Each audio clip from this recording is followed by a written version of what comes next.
Yo, we're on the Team 980. We're always live as well on the free Odyssey app, and we are streaming live on YouTube at the Team 980. Joined now on Radio Row here in Indianapolis by Nick Baumgardner of The Athletic. Nick, how are you, sir? Welcome to the show. Thanks, Greg.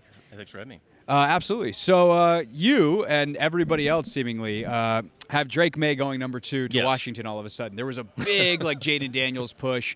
We were certainly a part of it on our podcast and our radio show, and I still don't know if I still am a big Jayden Daniels guy, I feel like, but I'm also starting to realize why people are higher on Maye. Yeah. Why is Maye the right guy for you for Washington? So I think there's less questions with, it's the full package with him. He's what I've sort of split this up as, if you took the top 4 quarterbacks and you say Caleb and Maye are sort of in that top tier, and then you go Daniels and McCarthy would be probably my next 2. And I frankly think for me, Daniels is probably closer to McCarthy than he is to Maye. And the reasons for that are, Maye is a complete athlete. He's 6'4", 225, 230, whatever. He's super explosive. He's got all the arm strength. He's Justin Herbert level arm, all that stuff, right? And there's really no holes physically to his game at all. He's not afraid to throw the ball down the middle. He's been confident with that his whole career. Daniels, on the other hand, he's thin in the bottom. He's not the big 225. He runs a lot. He runs into traffic a lot. He drops his eyes a lot and doesn't like to, throw on the run. He doesn't like to throw it on the middle as much. There's a lot to like about him. Whenever I say this, I feel like I'm dogging him, but I don't want to do that. But I do think that there's a big enough gap there, and I think Maye is pretty clearly ahead of Jayden in my mind. Anyway. So I also made a huge mistake when I was watching these guys of watching Jayden. This was pure accident. I don't watch college football at all. Right. And so I just picked some random games, and I think I picked Drake's worst game and Jayden's best That's game. How it goes sometimes, yeah. First impressions, and it's a reminder of how human the scouting process is, and that you can just be a big dummy like me. Just a random day, and you get the wrong. Yeah. It's let's watch Jayden against Florida. Wow, this guy's going to the Hall of Fame. Yeah. Why isn't he above Caleb? He just runs around in circles. But I think the thing that I like about Jayden, that I sometimes have real questions with Drake, and as someone who's watched far more of them than me, I'm curious your take on this and what you see as you've watched more tape. There are times, and I don't know how else to put this, that it looks like Drake Maye forgets how to play quarterback. Yes, and you're just fair. What are you doing, man? And I feel like there is, even when Jayden drops his eyes and takes off, there's a decisiveness about his game that I like that is reminiscent to me of good NFL quarterbacking. Yeah. So how do you is that something that I have found in select games, or is that consistent, and how do you square those things? No, it's definitely consistent, and that's a thing. Maye's general processing, I think, still needs work. He's a younger player, right? Daniels is older. That's the thing about Daniels. He's played so much football. He was a 4-year starter in college. But with Maye, I think there's still a lot of that, especially like you said, because he is an athlete. He's a great athlete. His brother was a basketball player. His family's super athletic. He can get out of the pocket and make things happen, but sometimes he'll like you said, he'll freak out and black out or something, and it's or just his feet get now real lazy. Now we're running off plat. Now we're doing all this crazy stuff, and we're doing kind of the YOLO play, right? Where it's some of that needs to get pulled back. A lot of it needs to get pulled back. He needs more time on task, but I just think the physical attributes that he has are all going to translate to the league. When you talk about translatable throws, and he's got more of them. Him and Caleb are easily for me the top 2 because there's no hesitation down the middle, and that's the thing in the NFL. You have to be confident enough to drive the ball between the numbers, and if you're not, you're going to get eaten alive, and you're not going to have a chance, really. So that's, to me, those 2 are the best at that, and it starts to taper off a little bit after that. Nick Baumgardner from The Athletic, one of their draft analysts with us here on the Hoffman Show. If I am Jayden Daniels and you're a GM and you tell me that, hey, Jayden, here's this hole that I see in your game. Can you explain it to me? I go, I got neighbors here. Exactly. And I got Brian Thomas Jr. on the other side. Why would I throw down the middle? Them dudes are out there. So 100%. Yeah. What again, as a scout, how do you try to make sense of that? Because this is why it's such an art, not a science. Yeah. It's so hard. I'm glad you mentioned the teammates because that comes into account. Maye did not. Devontae Walker came in later in the year. He didn't play the beginning of the year, but he did not play with the same level of talent. So he's throwing guys open more, whereas Jayden is throwing to wide open guys pretty consistently. That's part of it, like you said too. Those guys are open. But when you really do splice the tape back, Daniels has some of the same problems that Maye has in terms of he'll get lost in a progression, or he will miss, somebody that's breaking open down deep. And that's the hard part about him is because he does throw maybe one of the best deep balls in the class. It might be the best, right? So I think he'll be fine. I think he's a good player.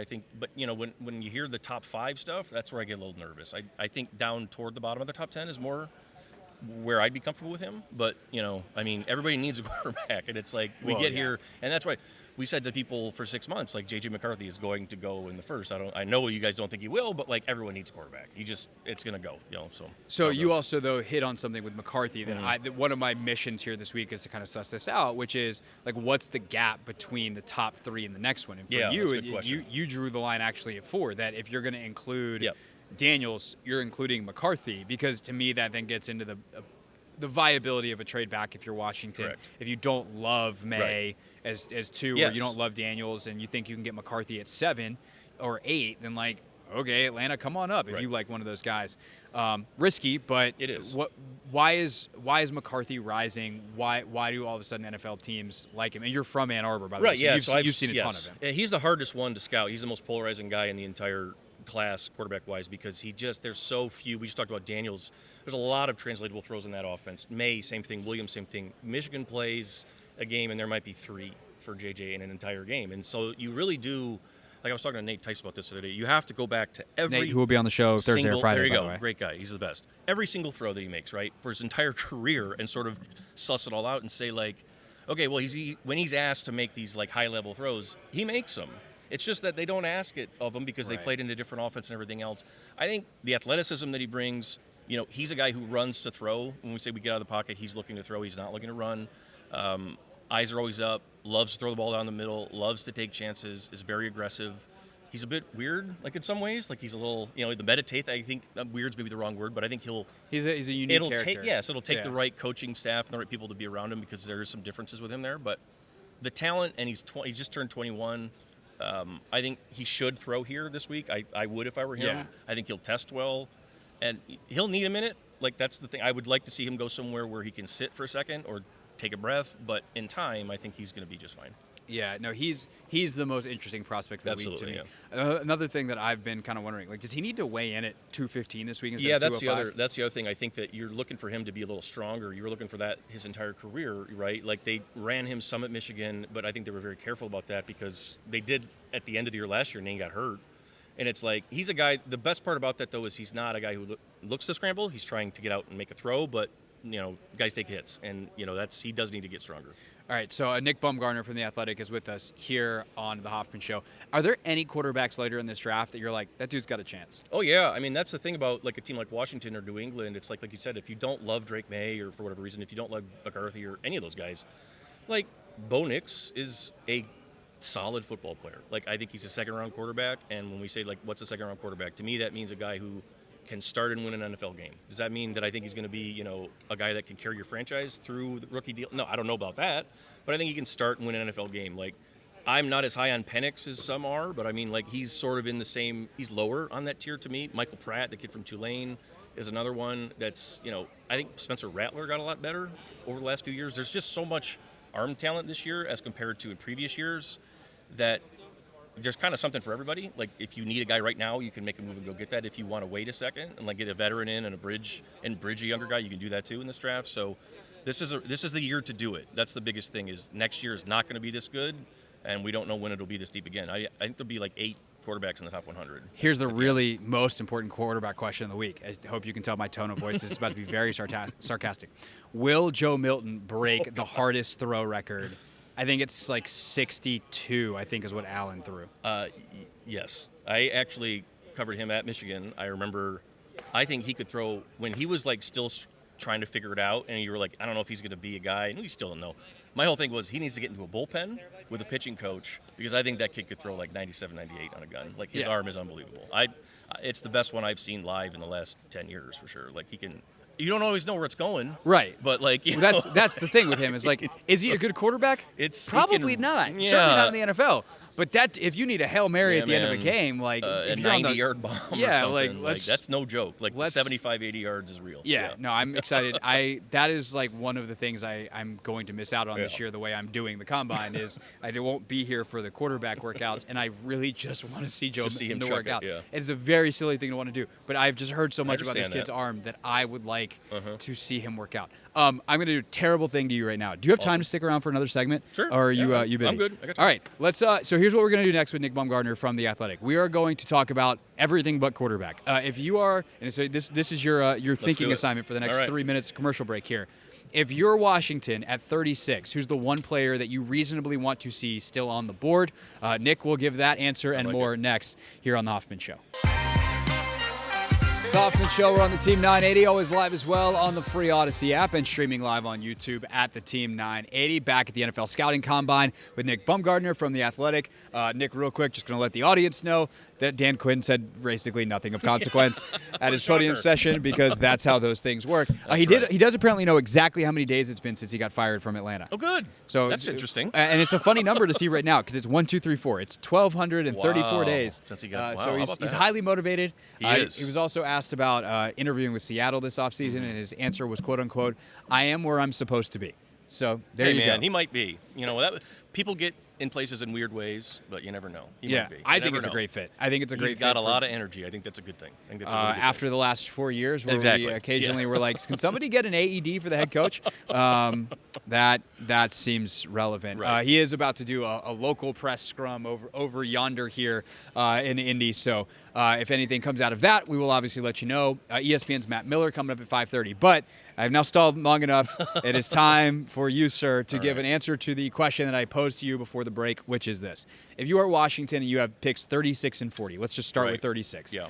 Who is the player that you are praying falls to you in that second round? We mentioned him off air. It's Darius Robinson from Mizzou is the 6'5", 290, 34, 35-inch arms, can run, can jump. I mean, he can play 4 spots, right? Like, he's a guy that I don't think he's going to make it, but that would be the guy for me because we just talked Chop Robinson and Darius Robinson are the 2 edges that I think maybe would be in that range, and Washington obviously needs that.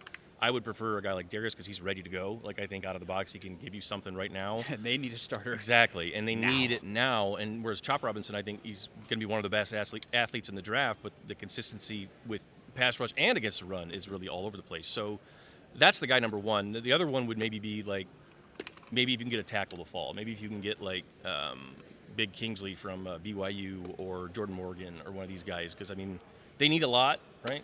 Yeah. If you're Washington, right? So I mean, like, I think ideally, if you could somehow get both tackles, like that'd be cool. I think if you could get an edge and a tackle at 36 and 40, you'd be having a good day. Like, in addition to a quarterback, like, that's not bad. Yeah, I think that's the ideal for most Washington fans, and for good reason. I don't think the fan base is wrong there. That's a good. If you come out quarterback at 2, tackle / edge at 36, and the other one at 40, I think that's great.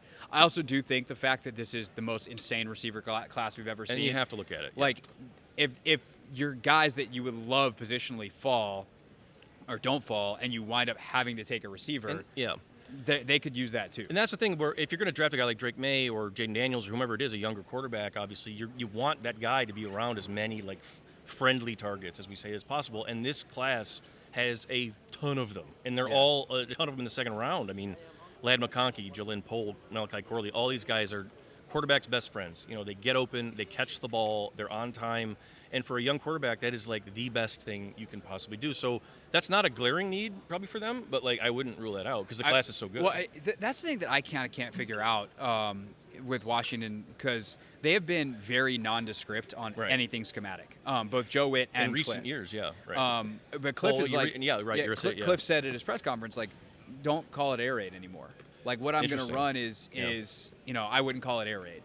Now, he's Cliff Kingsbury. Like, he's going to run some version of that. Right. But if you are running even some cousin of the air raid, like, you're in 10 and 11 personnel a ton. Like, you need a bunch of receivers. Right. And right now, your third guy's De'Ami Brown? No, that's not good enough. And so I think that whether, one of the things that we've talked about a ton is, like, do you go a big X receiver and slide Terry over to the Z and then put Jahan in the slot, or do you go for the slot route and keep those 2 guys on the outside? I think you try to find another Jahan Dotson, and you just try to find another one like that, and then just let those 3 guys just be like, put their arms around your young quarterback and let them, because that's the thing. Your receivers in the NFL can make up for so many problems with a quarterback that don't happen in college, right? C.J. Stroud, great example. Like, his receivers this year helped him. He played great, obviously, himself, but, like, they helped him a ton. And I think if you got a young quarterback and you can get friendly faces around there that are going to be dependable, like, it just does so much for them right out of the chute. Nick Baumgardner from The Athletic, their draft analyst with us here on the Hoffman Show. Speaking of friendly targets, tight end position. Yes. What round, like if you're Washington and you're, again, building this dream draft, Like, where are you trying to target a tight end? Because that is also a dire position of need for them. That's another one where I would say maybe even like, JT Sanders is the kid from Texas who's probably tight end 2. I think he's probably a second-round pick. And 40 is not that early for him. I would look at that there. You're still – the tight end class is better than I think I originally thought it was going to be. You've got, Theo Johnson's kid from Penn State, who I think is third-round-ish pick. Cade Stover from Ohio State's in that same group. There's a couple other guys maybe on the fringe there. But, like, I think you could – Sanders is the second-best one, clearly, and behind Bowers. And it's that big of a gap. And I think it is a big gap after that. So that would be one where, it's another one, too. A tight end who's consistent – and it's quarterback's best friend type stuff, right? So I think that those are sneaky, maybe important positions for them. Yeah. The other one is running back, which we've talked about a little bit on the shows of there's kind of the flavor for everybody in this draft, and it's kind of at the place that people are taking running backs now. Right. There's no superstar here. Yeah. If you're Washington, is there one guy? If I tell you, hey, we need I'll be Cliff Kingsbury, you be Adam Peters. I'm like, hey, Adam.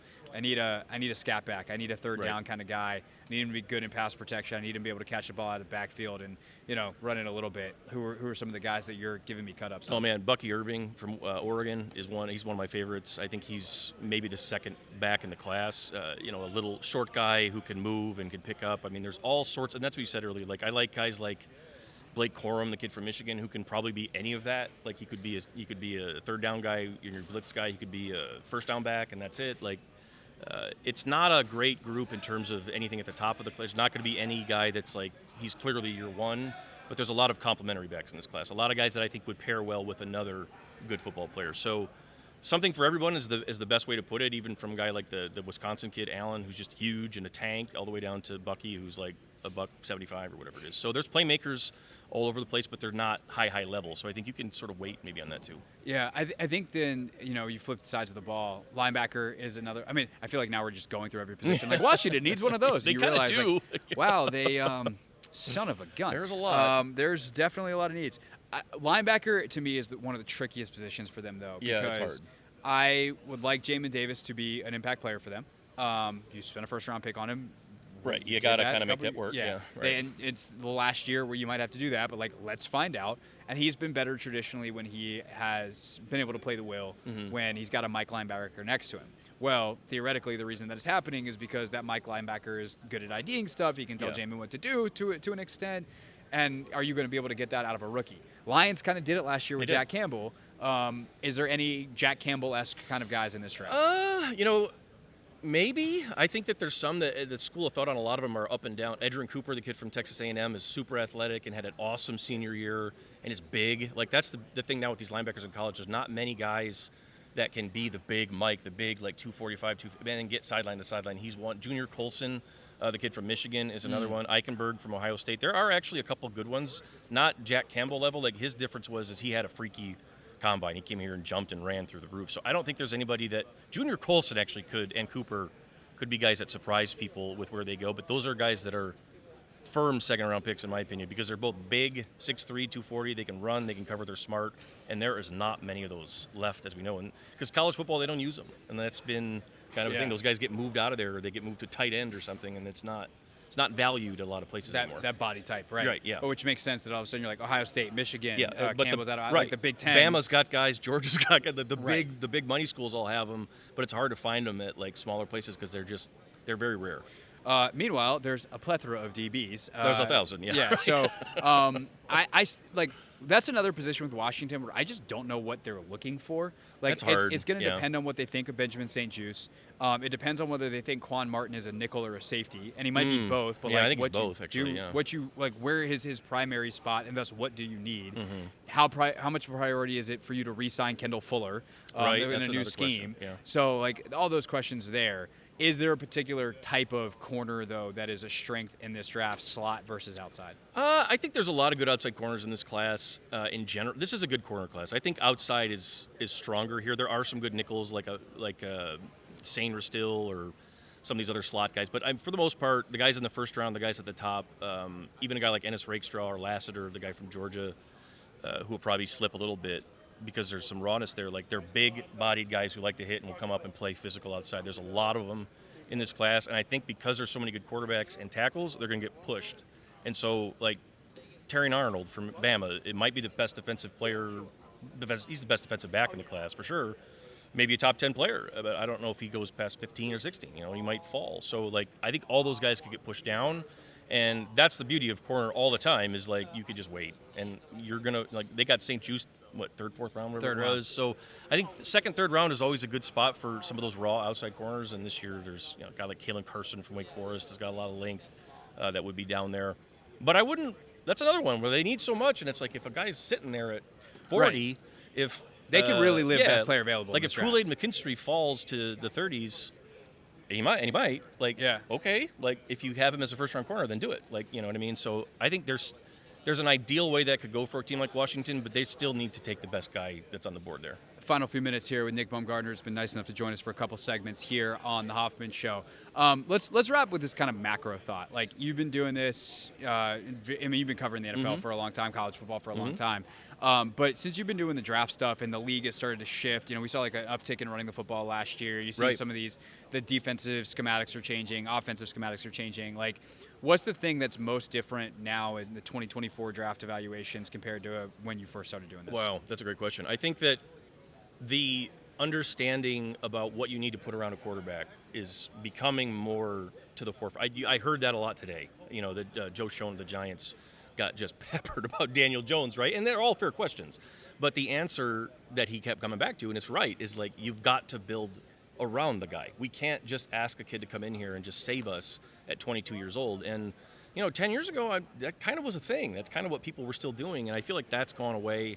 And you've gotten back to, like you said, there's been an uptick in runs. A lot of teams are building more inside out, which I think is good. And you're starting to see more priority for really good trench players. Like, really good linemen are not lasting forever anymore. Like, they're going. Like, big speed is still really where you win in football at any level. And I think that that's still being prioritized where it should be, but even more so because I think these guys just get bigger and faster every year with specialization, and it just gets crazier and crazier. Do you have a theory as to why, like, trench play has the staying power that it does? Like, we're in this incredible schematic, era of the NFL where these pass concepts are crazy, and guys, you can, Kyle and Sean and Kevin are scheming guys open all over the place.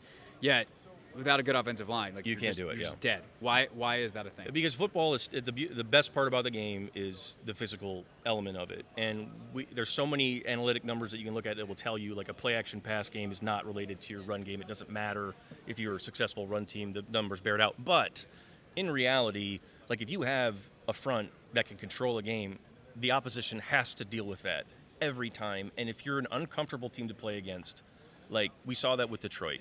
They were at a talent disadvantage in a lot of areas, but they're uncomfortable to play against, and they're forcing you to deal with physicality all the time, every down, first, second, and third, any situation. And I think that is the ultimate, like, that'll never go away in football. As long as it's tackle, right? Like, that'll never die. And I think that we get too complicated, way too much on a lot of stuff, and a lot of time it just get back to, do you have a good center? Do you have two good tackles? And can you protect your quarterback? And a lot of times that's kind of all you need. Yeah, no, I think it's like the stress that physicality puts on a team. Exactly. And how You've it got to causes deal mistakes. with it. Right. And it's funny because I'm thinking about something that we talked about with it's the same concept applied to something completely different, but the way we phrased it earlier in the show, we were talking about cap space. And it's like the negative impact of not having it is so much bigger than the positive impact of having it. Yeah. And like the negative impact of having or not having a good offensive line is so dramatic. Compared to, like, as long as you have a good one, you're good. Yep. If you have a great one, like, it can be advantageous, but that's not as big of an advantage as the disadvantage of having a really bad one. You have to have a functional one. And if you don't, like, if you have a great one, it can make up for areas in other places on your team where you're maybe less than. But if you have a bad one, you're never going anywhere. Right. You can't. It's the first thing you can't overcome. No one will respect anything you do. Like, there's just, and that's really the end all be all. Like, you're trying to force people to be uncomfortable and make decisions in the moment. And when you're pounding on them like that, it gets harder and harder. And I think that's. And that's why we're taking Joe Alditt, too. No, I'm just kidding.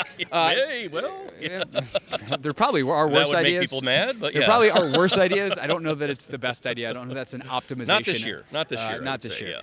Nick Baumgardner in The Athletic. This was great. It's the first time that we've met, and it's not going to be the last time he's on the show as long as he agrees to it. When we get back, Matt Miller from ESPN joins us. We're live on Radio Row in Indianapolis on The Hoffman Show. Hey, this is DA, and you're listening to The Hoffman Show on the Team 980 and the Odyssey app.